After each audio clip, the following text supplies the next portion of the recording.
All right, ladies and gentlemen, so I told you to get you a review online, and here it is. Those of you that were in class with the review, you're going to notice that this looks very, very similar. And in fact, it's actually almost exactly the same.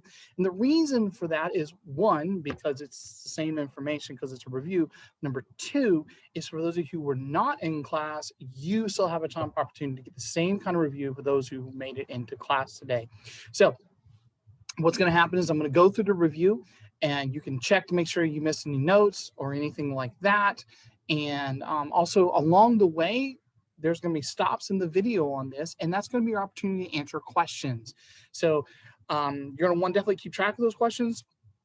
It's really going to help you to practice and be prepared for that test that you have on the 9 weeks test. Okay, so let's go ahead and get started. And first up is the Industrial Revolution. Now, here's the thing. This actually is something that we really looked at during the third 9 weeks, and has a lot to do with the whole COVID schedule this year and all that. But bottom line is, the Industrial Revolution was a change from an agrarian or agricultural society to one based in industry. Okay, that's the transition. We go from agriculture to industry. And that doesn't mean we leave agriculture, of course, just look around Plant City. But sort of the basis of the economy does begin to shift. And we see this primarily in the North. Actually, in the northern states and some of the western states, you see this a lot more than you do in the southern states. Now, this massive change in society is really it was able to be sustained in the United States, or really accelerated, might be another way to think about it, because of the massive number of immigrants, particularly the Irish immigrants. They were some of the first ones to come over in large numbers. And this really starts in 1847 with the Irish potato famine. And it's really a trend that continues. The Irish would continue to come over for generations because there was already a foothold, there's familiarity. So millions of Irish would end up immigrating to the United States. But again, it all starts because of that potato famine. Bottom line, they had a choice. They could either starve to death or leave Ireland. And they would leave to go to all kinds of places, but in particular, they would come to the United States. Now, one of the greatest impacts of that Industrial Revolution was on the farming industry, which is kind of ironic, and given that it's moving from agrarian to industry. But you had the invention of what's called the reaper, also known as the mechanical reaper, and you had the metal plow. These two things today are pretty commonplace for us, but at the time they were new, and they had a huge impact on farmers. It allowed farmers to harvest in much greater amounts and numbers. There's large crop fields, all of these kinds of things. With the plow itself, you could get more reliable plows because it was made of metal and not wood. And so it would be straighter and all the things that you need. You could plant more in the ground, and then the reaper would allow you to harvest more. So you're planting more, and now you're able to harvest more. It's actually a lot less labor intensive because of that as well. And so there's more profitability in it, and all kinds of things were going on. And so it's this massive increase in farm production in the United States.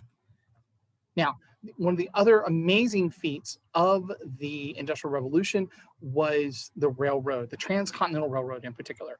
Now, with building this railroad, there was a pretty big challenge they had to overcome. Namely, they had to be able to get over the mountains and the rivers, particularly the Rocky Mountains. That was a huge monumental feat for them to either, carve out, hollow out tunnels or go around them, sort of around sort of in this kind of motion and those kinds of things that they needed to do to get over and through these mountains and these mountain passes. Also, you had things like the major rivers, everything from the Mississippi River to the Colorado River, all these different rivers.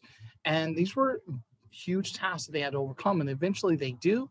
And so it connects the eastern part of the United States with the West, and it cuts down, something that would have taken months to do, you could do it in just a few days. And so this transforms the United States and really is a much more part of the, huge part actually, the westward expansion, particularly through the middle part of the country, because now you could catch the train and be in Kansas or wherever, and lots of towns would pop up along the railroads. And in fact, eventually Plant City comes about because of railroad expansion down into Florida and those kinds of things. So again, this is what you'll see, this kind of stuff about the Industrial Revolution. And this is really sort of leading us into different sections of the country and setting up the Civil War itself. Now, so So what are some of the key figures that's there, right? I mean, we talked about so many different people, and it's really hard to really narrow down who are the most important, but I do want to give you a couple of the key figures. First one is Sojourner Truth. Now, she is one you've actually had a homework assignment on, and she had these ideas that believed that men and women were just as capable and they should be treated equally. She was a former slave and abolitionist. And if you recall from the homework reading assignment, it asked, what is it she fought for? And really the answer that we're looking for there is the idea of equal treatment for everyone. Okay. Now, Horace Mann. Horace Mann is the reason that you and I have been able to spend so much time together in class this year, because he was a huge educational reformer. And one of his beliefs was that he believed that education should be available to everyone, no matter your class or anything, whether you got money or no money, or it didn't matter to him. He believed you should have access to an education. He also was a proponent of a longer school year, really up to about 6 months. Now, we have a much longer overall time period now. You guys are in school right at around 180 days a year, which is 6 months, but the time period itself is longer, so I guess it's kind of the same. But anyways, but Horace Mann, he's the one you can thank for you and I getting to spend so much amazing time together this year. Okay. Now, the other one of the other key figures, of course, is President Abraham Lincoln. Now, Lincoln was president of the Civil War. There is no other way to put this. I mean, he comes into office and then the war begins, and then the war ends, and within a week he's assassinated. So he is definitely the president of the Civil War. Now, other pre-Civil War rather concepts. I mean, again, so we have some key figures, and then we have the pre-Civil War important concepts, events. It's sort of just lumping a lot of things together, kind of help you see the flow of the history here. So one of those things is popular sovereignty. This is where the people got to decide if a territory or even a state really was to be free or slave. And this is moving away from what we had in the Missouri Compromise, which was dictated like, north of this line is free, south of this line could be slave, that kind of thing. And so this really comes about with the Kansas-Nebraska Act. So the Kansas-Nebraska Act actually established popular sovereignty, particularly in these two territories. And the end result was not good. It actually leads to a really terrible, violent struggle over slavery in Kansas, something that is now known as Bleeding Kansas. In fact, many historians actually will point to this as saying this is really where the first battles of the Civil War occurred. I don't know that I go that far with it, but I do see their point, and definitely it leads into the Civil War itself. Okay. Now, some other things that lead up or cause the Civil War definitely are sectionalism. That's that north-south-west, and how there was nothing that all three areas agreed on. And eventually the North and the West sort of meld into one thing. North and West kind of become more aligned as we go through more of the Industrial Revolution. But then you also have the issue of slavery, you have the balance of power in the Senate, and you also have the idea of states' rights. So we see states' rights come up in a number of different times throughout the stuff that we've looked at this year. We saw it with Jackson and the nullification crisis, but we also see it with the issue of slavery. And in fact, I think really it is the issue of slavery that gives us the best explanation of what states' rights looks like. So you see here on the screen that the North felt that Congress could abolish slavery, while the South felt that it was an issue that each state could decide. In other words, it was the right of the state, hence states' rights. So again, you have Congress, which is representative of the federal government, versus the states. And this is the tension you see in states' rights issues. Honestly, states' rights continues to be a thing even today. I mean, it's built into our Constitution. We actually call it federalism, that separates the powers of the federal and the state governments. And so, what is up to the states? What can the federal government dictate? Those kinds of questions and issues still continue to this day. And it's a good thing that we have these debates, and that tension helps to keep the power of the other one in some form of check. Now, also in the lead up to the Civil War, you do have what's called the Dred Scott case, or sometimes called the Dred Scott decision. In this really terrible, atrocious decision, the Supreme Court decided that an African American did not even have the right to sue in federal court. Essentially, what they said was that because Dred Scott was considered property and not a citizen, he couldn't file a lawsuit. Now, they go on to actually address some of the merits of the case and to some extent, but bottom line, they really focused in whether or not Dred Scott was even a citizen. And essentially they say no. And if you're not a citizen, in this case, under the law at the time, you could not file a lawsuit in federal court. Okay. Now, another key event in the lead up to the Civil War is Nat Turner's Rebellion. And Nat Turner's Rebellion was a violent slave uprising. It's one of just a handful of actual violent uprisings of slaves. Now, slaves resisted, and we talked about that in different ways that they did, but in particular, Nat Turner's Rebellion was particularly violent, and it really, in the immediate run, had a very actually negative impact for slaves, particularly in places like Virginia. The laws on slave, what's called slave codes, got much harsher actually in Virginia and other southern states after Nat Turner's Rebellion. But Nat Turner did what he did because he truly believed that God had told him to end slavery and that was his role. Now, you also have to understand that Nat Turner was one of those, he was a preacher for those underground slave churches that we talked about when we talked about life as a slave. And so that's where his point of view is coming from. But again, he really believed that God had told him to end slavery. And that's why he was so passionate about it and could explain why in many ways it was such a violent uprising. Now, one of the other things that leads into the Civil War is the reform movements. Now, the reform movements of the 19th century really begin because of the Second Great Awakening. Now, I know people will say the abolitionists were around even at the time of the writing of the Constitution. That's absolutely true. However, you also have these other reform movements like temperance movement. You have the abolitionists, of course. You had education reform and our good buddy, Mr. Horace Mann. You had prison reform, all these different things going on. Okay, but this all begins with what's called a wave of religious fervor that sweeps across the nation in the 1800s. Okay, now women's rights was a part of that, and the women's rights movement. One of the big things that happened within it is the 1848 Seneca Falls Convention. Now, at the Seneca Falls Convention, there's a lot of issues that they were bringing up and they would write about in the Declaration of Sentiments. However, the main issue, their point of focus, was this crazy and truly really was controversial at the time idea of the women's right to vote, also known as women's suffrage. Okay, and so they wrote about this, they talked about it at their convention. It's in the Declaration of Sentiments, along with other requests and demands really for equal rights for women. Unfortunately, it would be another 72 years before women would gain the right to vote across the country. Okay, but again, this is where it begins. The sort of real major push is at the Seneca Falls Convention in 1848. Now, another movement or another part of the reform movements that we touched on, but I want to make sure you guys have a good definition of, is Transcendentalism.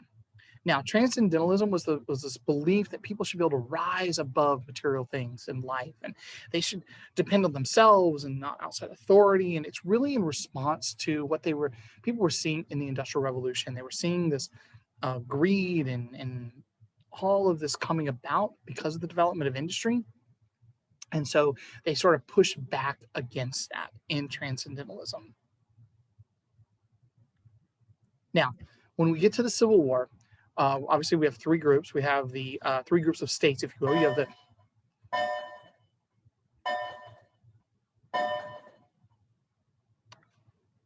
sorry about that, guys. So you have three groups, right? You have the Confederate states or Southern states. You have the Union states. But then within the Union states, you have another subgroup called border states. And these are basically slave states that remained a part of the Union. This would be places like Missouri, Kentucky, Maryland, Delaware, eventually West Virginia as well. Now, both sides have advantages heading into the war. For the Union or the North, they have the more money, more people, and more resources or more stuff and factories. There's this idea of abundant natural resources, abundancy in industrial resources. They have 90% of the factories. Those things become crazy important. If you think about it, you could have a larger army because you have more people. You can pay them because you have more money, and you can produce more guns and weapons and the like because you have more resources. Okay.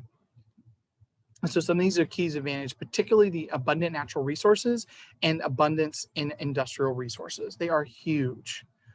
All right. Now, you also have the Confederate side of things where they have, in particular, one major advantage that helps us really push them through a lot of these other advantages that the North has, and that's their military leaders. The likes of Robert E. Lee and Stonewall Jackson, their leadership are monumentally important for the South. Now, during the Civil War, Lincoln issues just a couple things that Lincoln does. One, he issues the Emancipation Proclamation, and this is he basically officially issues it January 1st, 1863. He sort of warns the southern states that this is coming in September of 63 or 62 rather. But this is basically where this document freed slaves in the rebelling states, the Confederate slaves. Now, you would think people in the North would be like, hey, this is all great, but not everyone was. In particular, Northern Democrats. Their reaction was to say that it would further anger the South and extend the war. So they're saying this is going to make everything worse. Now, the reality was it did not. In fact, it actually gave the North something to fight for now. You see much more impassioned. The soldiers are like, yeah, we're fighting for this and those kinds of things, not just simply to keep the Union together. So it does give them something else to fight for. And this is important for the North to be able to continue to be able to fight, to be honest. Now, the Gettysburg Address you should be really familiar with, so I'm just going to touch on it very quickly. One of the big things, obviously, this is by far Lincoln's most famous speech, and he does make considerable references to the Declaration of Independence. That 7 years ago thing, yeah, that's the Declaration of Independence. Now, key battles of the Civil War, you have Fort Sumter, which is the first battle of the Civil War. You have First Battle of Bull Run, also known as First Manassas, which was the first land battle. You have the Turning Point Battle, which is Gettysburg. You have Appomattox Courthouse, which is the final surrender. And then you have the Battle of Olustee, which prevented Florida from being controlled by the Union. Keep in mind, there were over 6,000 battles and skirmishes in the Civil War, and these are just some of the highlights of this, okay? So again, Gettysburg's your turning point, and the Battle of Olustee is what prevented Florida from being controlled by the Union. So these are just major highlight battles. Now, in the post-Civil War era, also known as Reconstruction. So this is the rebuilding or reuniting of the country. And we talked about this actually on Monday. So if you want more information on that, definitely check out the notes from Monday. Some major highlights of that. One, you have the rise of the KKK, or the Ku Klux Klan. They actually rose to power 3 times in U.S. history, right after Civil War, the 1920s, and the 1950s and 60s. And every time they're able to rise to power because local governments did little to nothing to stop the violence. So it was true right after Civil War, it was true in the 20s, and it was true in the 50s and 60s as well. Okay. And this is how they're able to do it. And yes, the KKK still exists, albeit their numbers are considerably smaller than they have been in these other time periods. Now, the Freedmen's Bureau was one of the better things to come out of this Reconstruction era. Their purpose was to support and protect newly freed slaves after the Civil War. And so this was its purpose, this was its job. And the reason I put these two together is because many of the people who worked for the Freedmen's Bureau were targets for the KKK. Okay, so but again, the Freedmen's Bureau was there to support and protect newly freed slaves after the Civil War.